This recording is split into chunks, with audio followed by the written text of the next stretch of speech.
thank you very much for joining the Preserving Cash Flow During COVID webinar. My name is Marcus Cote. I'm a Director of Business Development for RBC, specializing in the food and beverage sector. So I've spent over 10 years covering this segment. It's an area that's near and dear to my heart. I've done it at both the commercial level as well as alternative lenders like the BDC, GE Capital, Roynat in the last 4 years with RBC. Today, we've got an amazing group of panelists that are going to cover a variety of topics, including primarily cash flow. They'll go into employee engagement, how they've managed health and safety concerns, some of the different ways that they've managed to remain engaged within the community. And it should be a really interesting conversation. So with that, I'd like to basically open it up to quick introductions from each of the panelists so they can give a little bit about their background, their brewery, and share a little bit about themselves. So with that, Emily, would you mind kicking us off?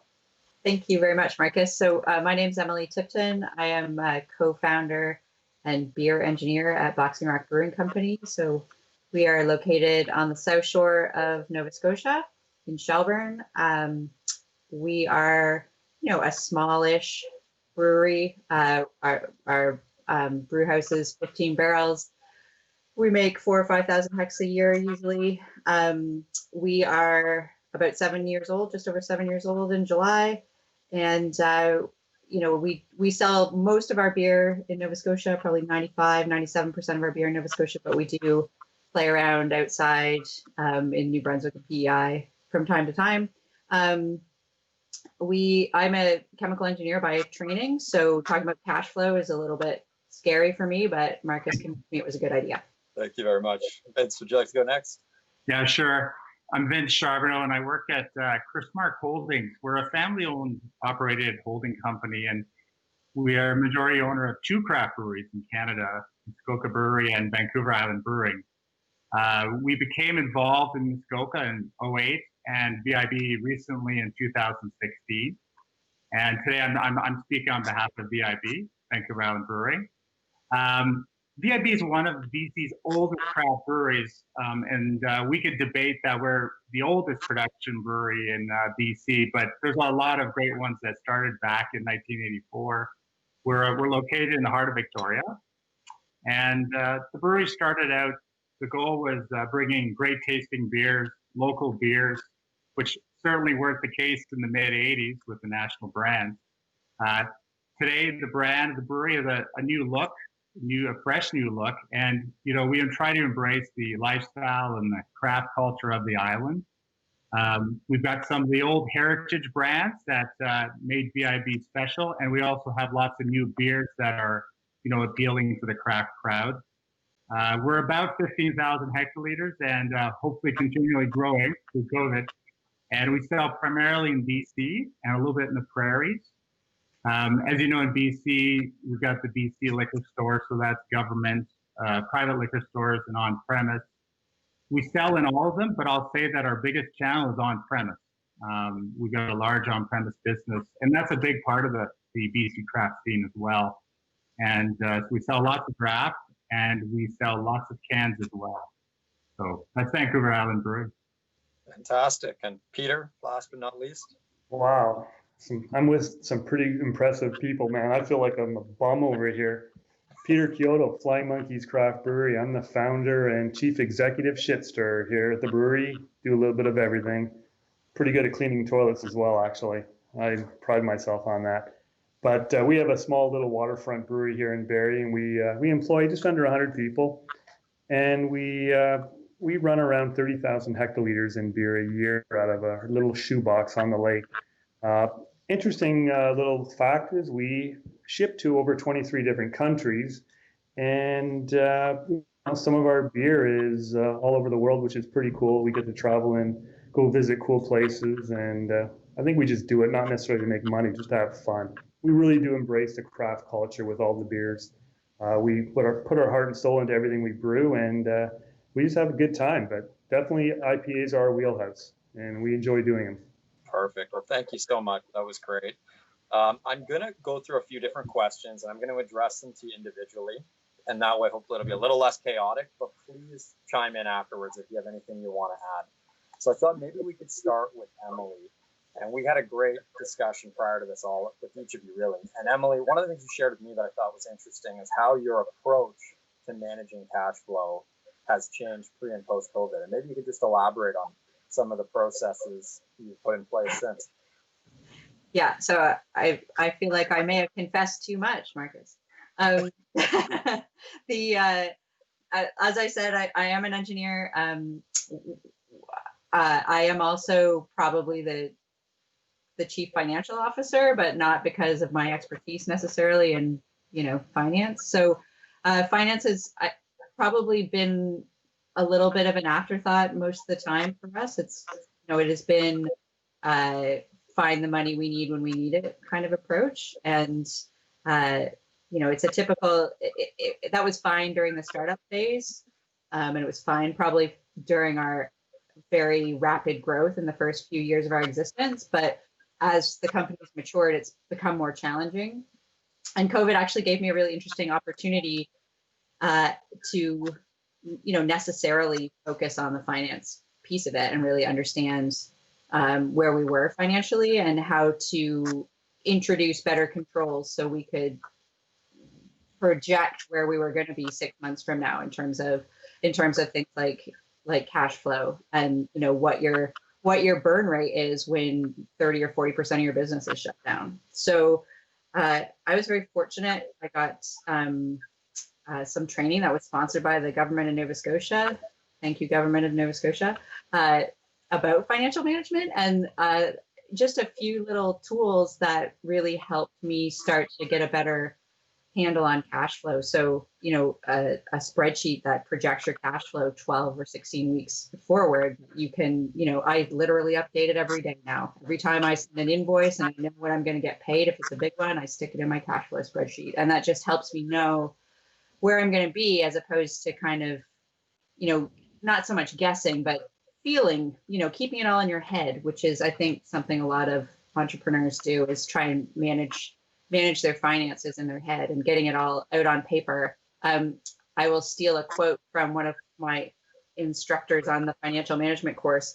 She said that sunlight is the best disinfectant for your finances. And so putting them all out there, putting them all down and, letting the light shine on them is the best way to get a handle on them. And that's, certainly something COVID forced us into doing. So making, putting the controls in place, making sure your numbers all the time, every day, making sure. The other thing that, we really spent some time on over the last 6 months was understanding our margins on every single SKU, and making sure we knew where we were winning and where we're losing and what we had to change, to make sure we were fluid 6 months from now.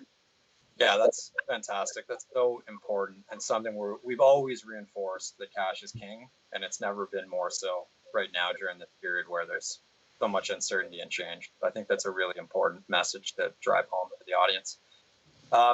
Vince, one of the things, and I think we're going to hear this theme that's ongoing, which is around sort of collaboration and transparency, empowering staff. One of the things you talked to me about was how you've been able to get buy-in from your staff and really sharing additional information so they understand what are those drivers of cash flow and getting them to buy in and support managing it more effectively as a group, as opposed from just a top-down approach. Maybe you can share some of the things you've done on that side. Yeah, absolutely. Just to pick up from Emily, if you didn't know how to do a cash forecast, you do know how to do one now, that's for sure. One of the things that I found that was an important win, other than doing the cash flows, was for us, we made it more than just a finance function, right? Just a numbers game.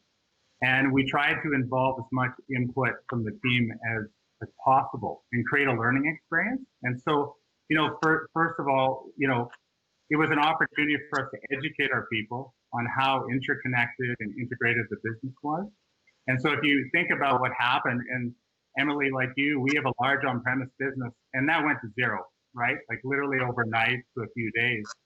How that rippled through the brewery, right? From, the sales being gone to inventory management to how you were going to pack or keg to even procuring your raw materials. So we would, from salespeople to our procurement people, brewers, we were talking about, the ripple effect, and that, you had to either stop the presses here or start them here because retail was actually doing not bad, right? So they learned the interconnectivity there. The other thing is, I'd say it's every owner or a GM's dream to have their employees to think more like owners, and to teach them more about making better decisions. And when you involve people and you're transparent with them and you really get their opinion on where things are going, I think all boats rise in that aspect, right? And teaching people, prudent cost management, trade-offs you have to make, because it's not always clear what the right thing to do is, right? And there's not always one right answer. And the other thing is, when you get people to collaborate together, people, they appreciate each other more as teammates. They have a better insight into each other's roles and how important we are to each other. So I just found it just as much of it being, it's important with the finances and you gotta make sure we have cash, and that was so vitally important. But there was it was a team building exercise that was great for us, at least. Oh, that's fantastic. Peter, when we chatted, you actually educated me on a new concept I wasn't familiar with. So within Flying Monkeys, you've really leveraged the Dick principle that you talked about, and that's been a part of your decision-making process as well as building out strategy. Maybe you can share a little bit about what that means, how you're using that to make better decisions. Yeah, for sure. We really like Dick. And that doesn't sound right, but DIC stands for DIC, by the way, discipline, intelligence, and creativity. And we find in the craft beer realm that most brewers have some smart-ass people, like really bright, intelligent people working with them. And usually with the failures with discipline or with creativity in terms of why breweries don't make it or do or don't make it. And so we really tried to integrate those three pillars to how we operate our business. And really the discipline side, Emily made a good comment about doing her cash flow projections on a weekly or on a daily basis. And we're sort of like that too. Every Monday morning, it's literally a 5-minute meeting just on cash flow. So you need to have that discipline for sure. And cash flow is, like you said, cash is king. And, I will say that sales do hide sins, but, when COVID came around, I mean, everybody, I was hoping everybody would be looking at their cash flow projection. We sure did, because we had a $2 million expansion coming in at the exact same time of COVID hitting. So we got the double whammy. But, back to really in terms of the craft brewery, you only get to manage cash flow if you have cash coming in. You don't have a bottom line without a top line. And that's really where creativity kind of kicks in. You really got to be creative in everything you do. I think what we kind of focused on is trying to break down those silos within the brewery, especially when COVID hit. We provided everybody employee lunches that stuck around. We did have a few people wander off, and for the most part, we maintained most of our staff. I mean, obviously, we couldn't maintain most of our sales staff, but from a production side, we were still kicking in high gear. So really, we learned a lot about everybody. We had, our head of licensee sales coming into production and shunting from our warehouse to our production facility. We had, other guys in retail doing deliveries, you name it, they do anything, and it was really kind of interesting to see how much respect everybody got from one another, because there was no silos to really separate departments, and everybody had sort of multiple roles, and I found it to be really interesting in terms of an experiment. So it's certainly a learning experience. I learned more about myself, and I think people learn more about what they were capable of too. Super interesting. Well, that's great. Thanks for clearing that up and providing some color on that. One of the other things, Peter, I'm going to stick with you actually for just a moment. In terms of managing, and what we see commonly is a lot of business owners of privately owned companies, profits are important and the economics are important, but there's a whole variety of other things that they factor in as they make decisions. And I think when we were talking, one of the things you talked about, and you didn't use this term, but I think really what it was, sort of a triple bottom line philosophy to how you make decisions, how you made that investment, and why of your canning line and palletizer. And maybe you can talk just a little bit about why it's so important to understand the economics, because that can allow you to make some of these other decisions that are near and dear to your heart, and why it's important that it's grounded there, but it allows you to support employees like you talked about, provide higher paying jobs. And maybe I'll hand it off to you there. Sure, and I think it's important. I didn't get in. I didn't get into this business to make $1 million. I got in this business because I wanted a better way of life, a better just, environment, that a culture that I really kind of associated with.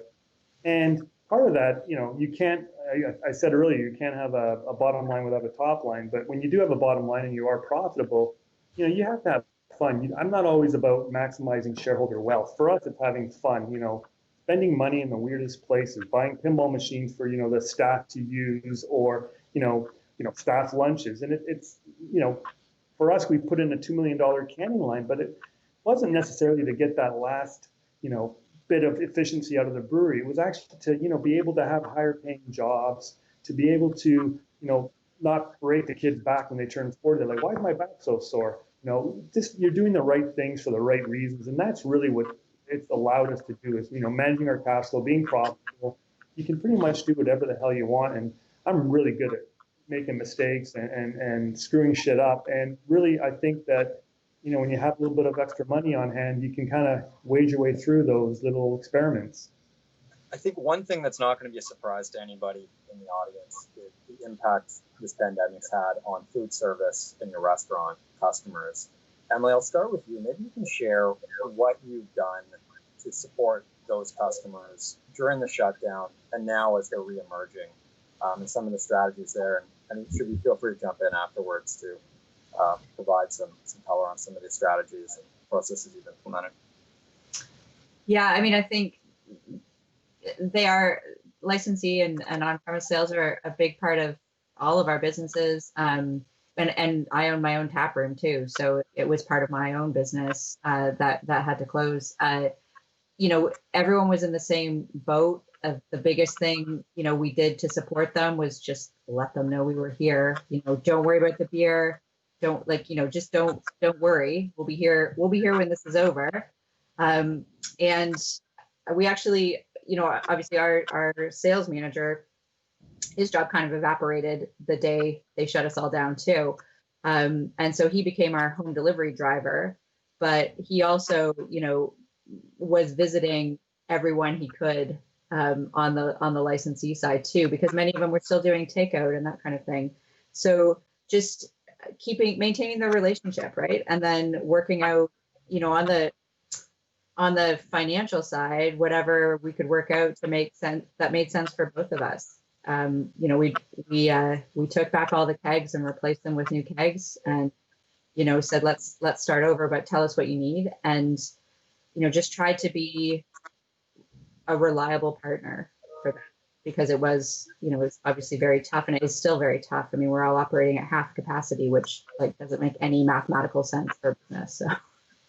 Vince, do you have anything you'd like to add? One of the things you had mentioned, and you can jump beyond just that, was I loved your story of the $50 vouchers you were providing to your staff. And I thought that was a creative way to keep the staff engaged as well as give back to some of your customers.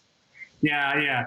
So as Emily indicated, we stood by our customers, from a AR point of view, and taking kegs back and all that stuff. And we said, we're going to be here. You stick by us. We're going to stick by you, And to Peter's point about having fun and our sister brewery, Muskoka Brewery, started this in Ontario, where they started a takeout Thursdays. And so we thought that was a fantastic idea. So we started something called Takeout Tuesdays in Victoria. And basically it was pretty simple. What we did is every Tuesday night, our team members, we encouraged all our staff to order takeout from one of our on-premise accounts that was doing takeout. And a lot of them were, right? Anything they could do to keep the lights on and whatnot. So they ordered takeout. And of course, we reimbursed them, the amount. And then we encouraged everyone to take pictures and post on social media and whatnot. And we just had an absolute ball with it, to be quite honest. You'd be checking the social media that night just to see what crazy pictures would show up. And, employees would have their families and their dogs and pets involved.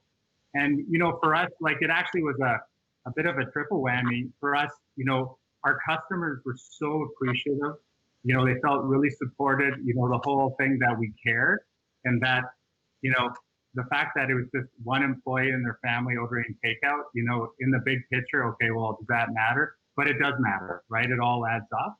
So the customers really appreciated it. Our employees appreciated it because we supported them to do that.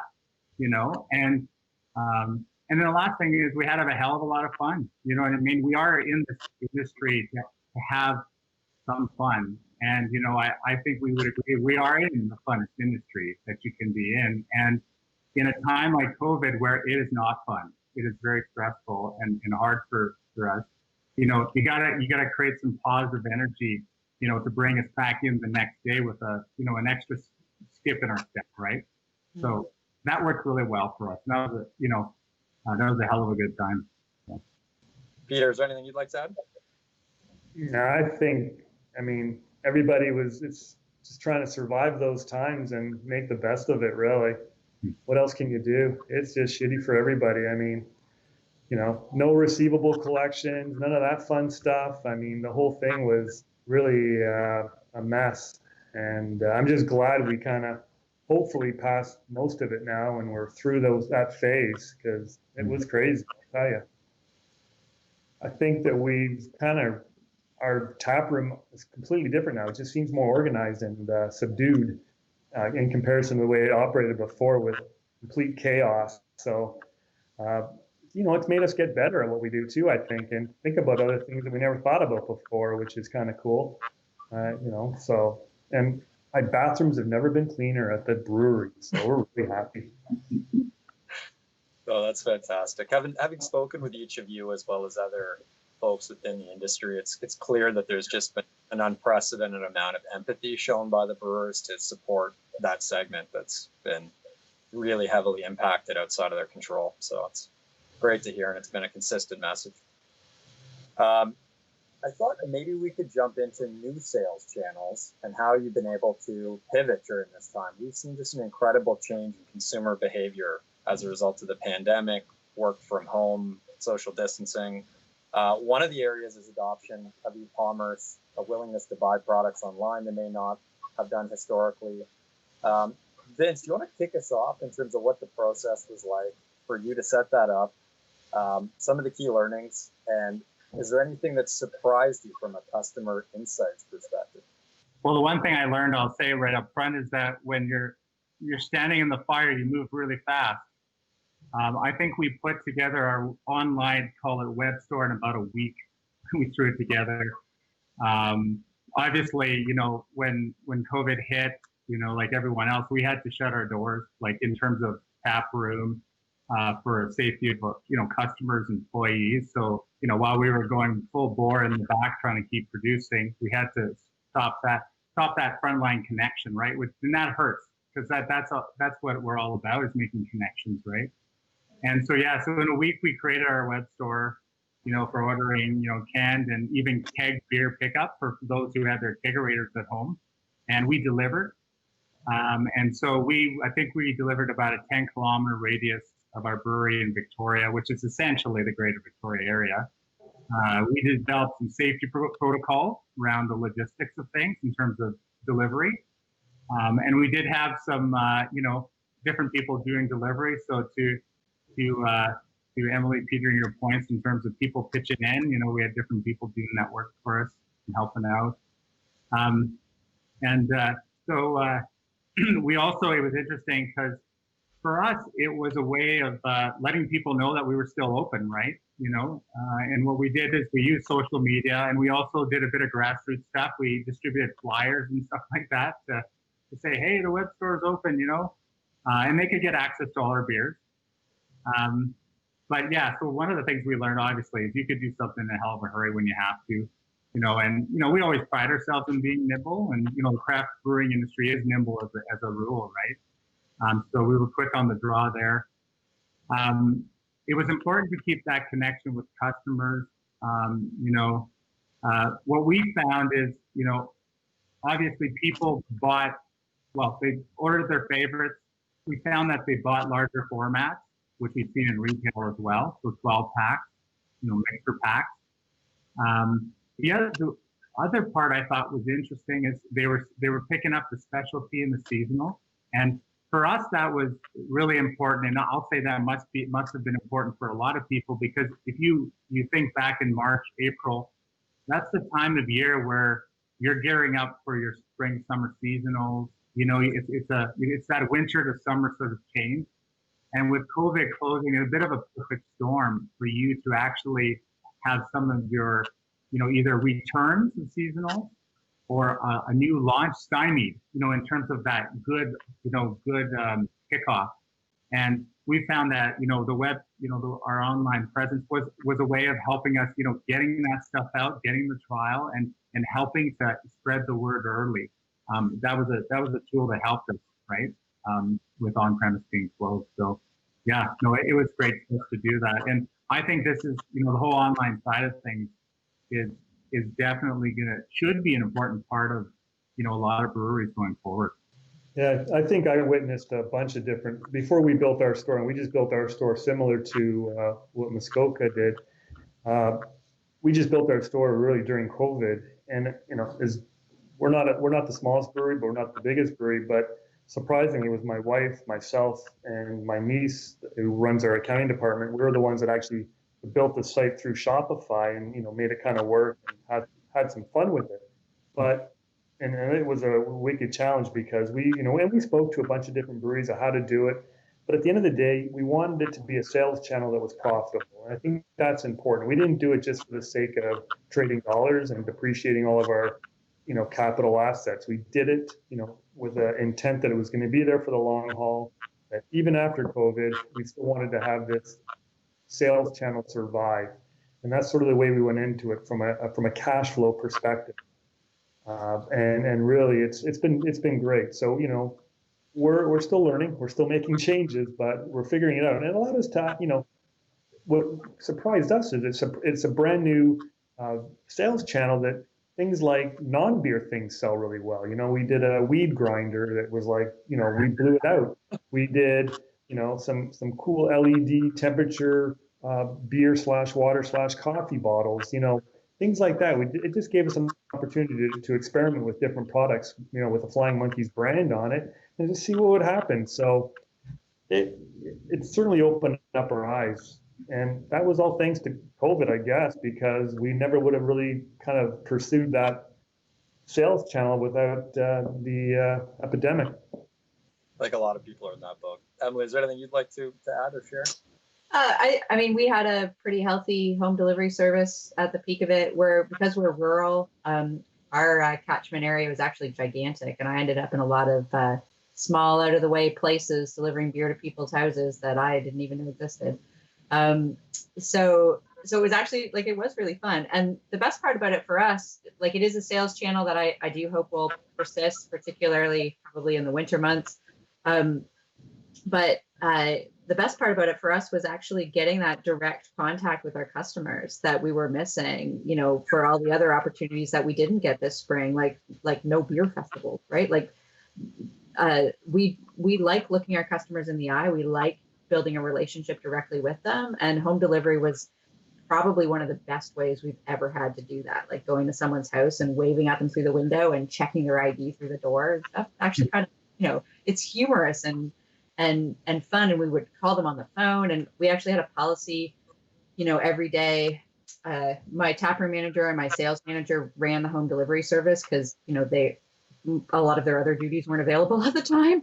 And they had a policy that they would pick one customer every day and figure out how to make their day. So bring them a bag of chips or a coffee or a Boxing Rock hat or, whatever it is that, they worked into the conversation that this person, it would make their day. They would do it. And that was a lot of fun. So I think it was, good as a sales channel, but also good as a customer relations engine. Oh, I think that's great. And those are the types of experiences people don't forget about and really tie them to your brand over the long term. So that's a fantastic example. Peter, I would love to hear a little bit around your export strategy. Most brewers that we know and we see, that's not a part of their approach and where they're generating sales. Do you have any guidance, any best practices, and maybe some painful lessons learned that you'd want to share that people might want to avoid as they explore entering markets outside of Canada? I don't want to say that I'm super cheap, but I'm very thrifty, and I like to utilize my resources, especially human resources, as efficiently as possible in some cases, especially when it comes to sales.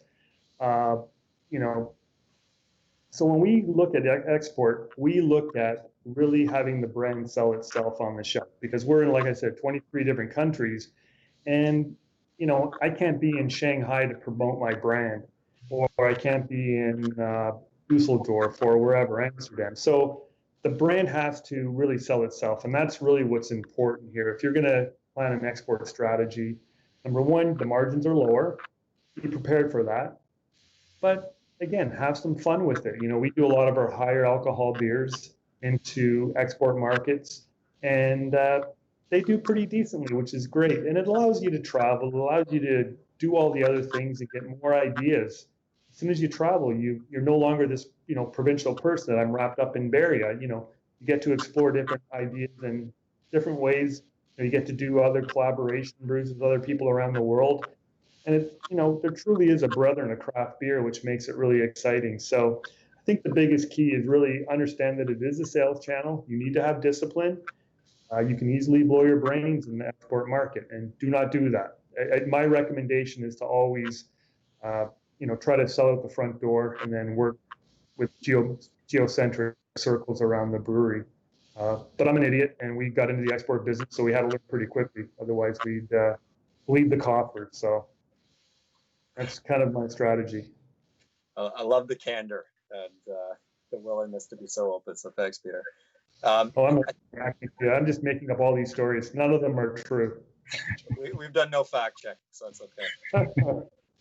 I thought maybe we could move on to the human element of this, because that's been a big component of COVID in terms of how it's impacted people's lives in different ways, from having to take care of parents who may be more vulnerable to a whole variety of other stressors of working from home and other disruptions, or spouses that have lost jobs.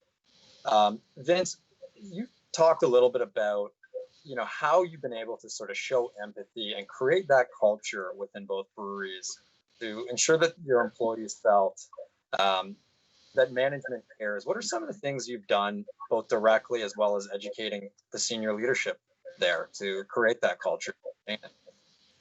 Yeah, so there's a couple things, right? We wanted to keep our people feeling safe and healthy and being in a healthy environment, whether they are in the brewery or in their home, right? Again, we wanted them to feel connected, so lots of communications, lots of virtual meetings, calls. And then the other part is the support. People were worried about jobs and everything, so we're doing everything we could to keep everyone employed, everyone working through the crisis, even if they were doing other jobs. And then, you just have to think about the family situations, right? Taking care of parents, people that actually COVID, did show up, the homeschooling that we all had to do. So there was a lot of accommodation that obviously happened on everyone's side.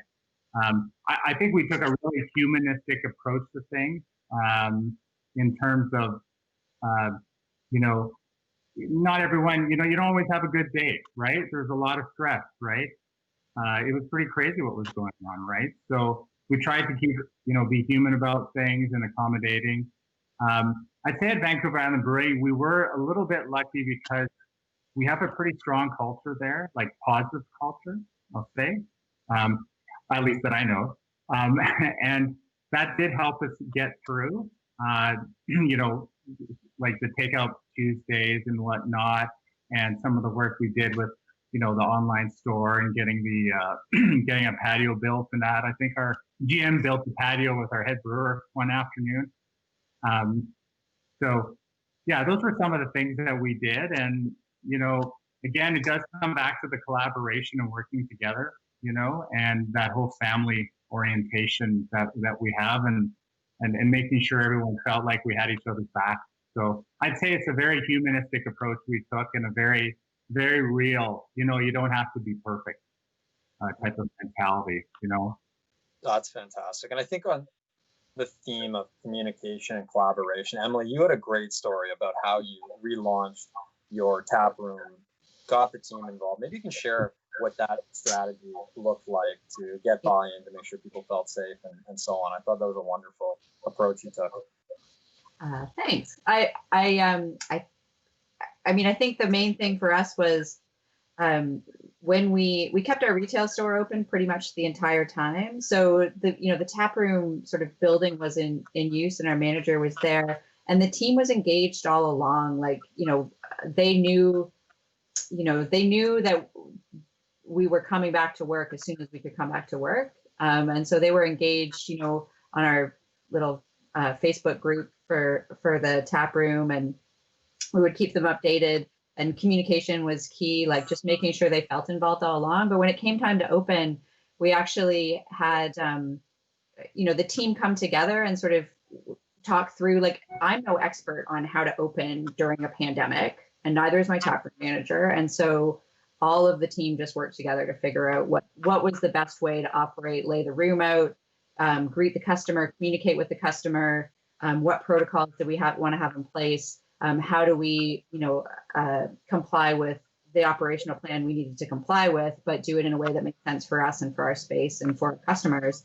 And so that just became the whole team's mandate, as opposed to me deciding how it was going to happen, or my manager deciding how it was going to happen and telling them. And that worked really well for us. We actually had a practice afternoon. So a few days before we actually opened, we had the production staff come up to the tap room, and we practiced the customer flow, and we practiced the greeting, and we practiced all of the protocols that they'd come up with, and we made changes.